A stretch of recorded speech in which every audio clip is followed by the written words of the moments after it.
প্রথমে প্রথমে পিছন করা কাপড়টা আস্তে আস্তে জোরে সম্পূর্ণ এটা হাফ ইঞ্চি করা সিলাই দিয়ে দিলাম।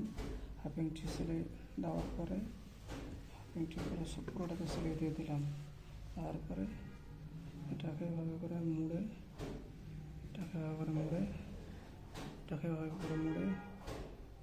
মুড়ে দিলাম। এটাকে এভাবে মুড়ে দিতে হবে সম্পূর্ণ ভালোভাবে। মুড়ে দিয়ে 3 ইঞ্চিটা আবার সেলাই হবে। এভাবে করে আবার 3 ইঞ্চিতে সেলাইটা হবে। আবার 3 ইঞ্চিতে সেলাই হবে। এভাবে সেলাই হবে, এভাবে 3 ইঞ্চিতে। তারপরে পিছনটা হয়ে যাবে।